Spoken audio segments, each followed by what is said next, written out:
face. Yo, what is going on there, my dudes? It is your boy TriBe Razz here, coming at you guys today with another Call of Duty Black Ops 3 video. Today is going to be a little bit of a story time. It's going to be chill, relaxed. This gameplay is going to be in the background. I'm not playing it, obviously. I'm just sitting here telling you guys a story. So I think I've only done one other of these videos before, and it was the story about when I was walking to work and I came across a guy hanging out of a tree, like dead. So if you guys have not seen that video and that interests you at all, definitely go check that out. I'll link it somewhere in this video, but we're gonna get into today's story. So the story I'm gonna be telling you guys today happened to me when I think I was 13 years old. It was the summer for me after grade 8 going into high school, so going into grade 9. And that summer I actually had one of the coolest experiences of my life. I'll save that story, like the whole story, for another day, but I actually did a student exchange. So first half of the summer, this kid named Quentin, he came and lived with my family for a little bit, and then the next half of the summer I actually got to fly down with him to France and visit with him and his family for the next half of the summer in Paris. And that was just an insane experience. I have so many stories to tell from that trip. I'll save those for another day. This is a different story. So on the flights there and back, on the flight there, I was lucky enough to be able to fly with him. So we didn't fly with our parents, and I think we were 13 years old, so it was the first time in my life I had ever flown alone. And it was a little bit of a nerve-wracking experience, I'm not gonna lie, but I thought I had it under control. We were doing fine. My flight there, it was great because I had him with me. We were buddies. It felt cool. We were rocking this airport together. What could go wrong? That was all great. But the way back, obviously, he was not coming back to Canada with me because it was his turn to just stay in France and my turn to just stay in Canada. So on my flight back to Canada, I was alone and basically just totally 100% blind. Just this 13-year-old kid. My parents did tell me like the do's and the don'ts, and you should do this and don't forget to do this. Austin, here's this. Austin, here's your passport, ticket, all this shit. Like I had to remember so much shit, and I'm just a 13-year-old kid. Like what? Not even knowing if I can even comprehend what the fuck's going on. So I get on the flight for the way home, and I get this piece of paper, and it says items for you to declare.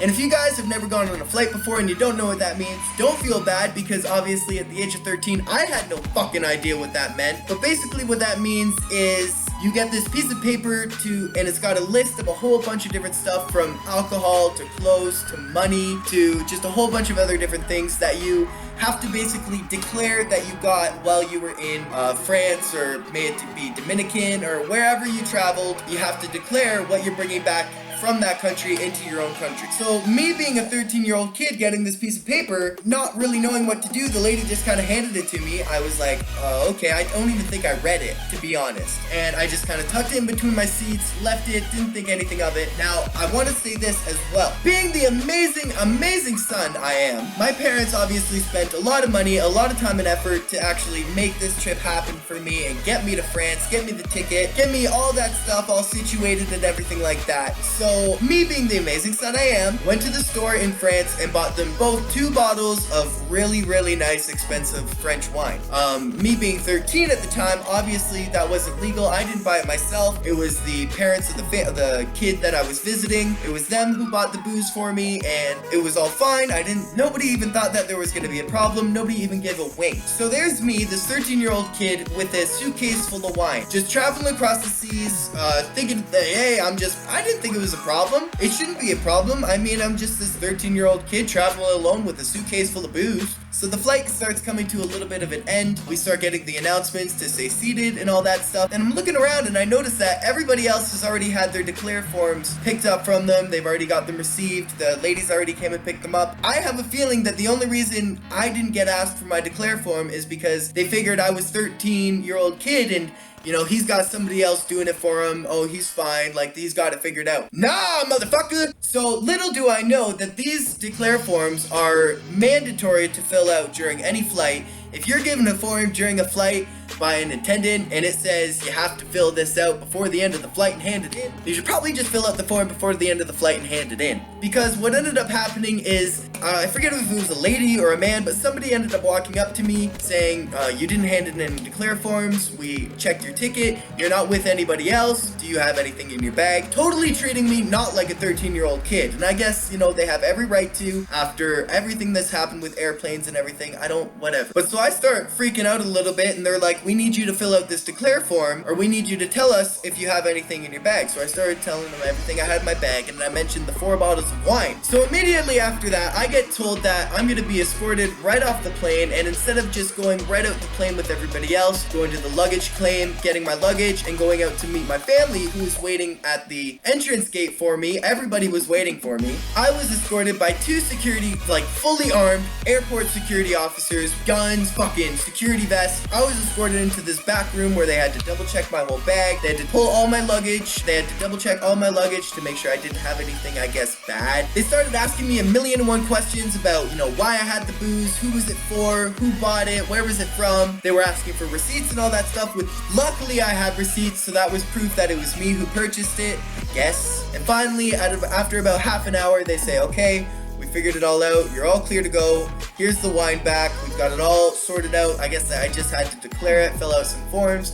I don't really know. But the funniest part is my mom, who came to pick me up, and my mom is literally, my mom knows me, and especially at that time of my life, my mom knew me very well. I was 13. She knew that I wasn't a troublemaker kind of kid, but you know, I didn't exactly stay away from trouble. I didn't, you know, I was never like, oh no, don't do that, that's a bad idea. I was usually the one who was like, yeah, let's fucking do it, it's a good idea, bud, let's go. So here's my mom basically just freaking out, like, where is my son?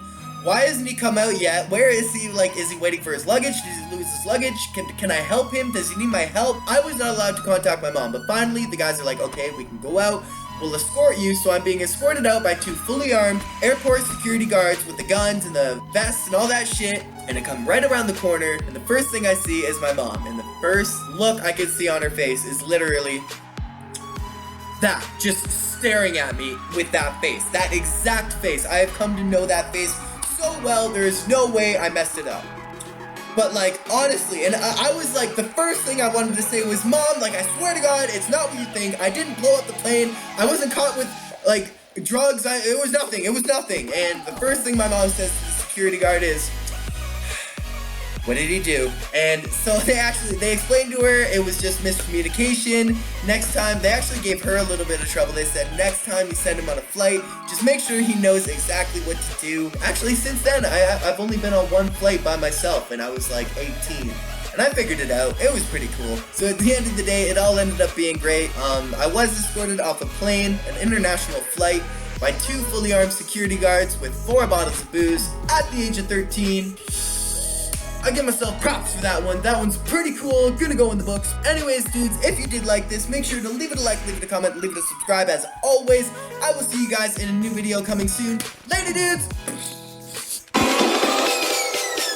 Peace.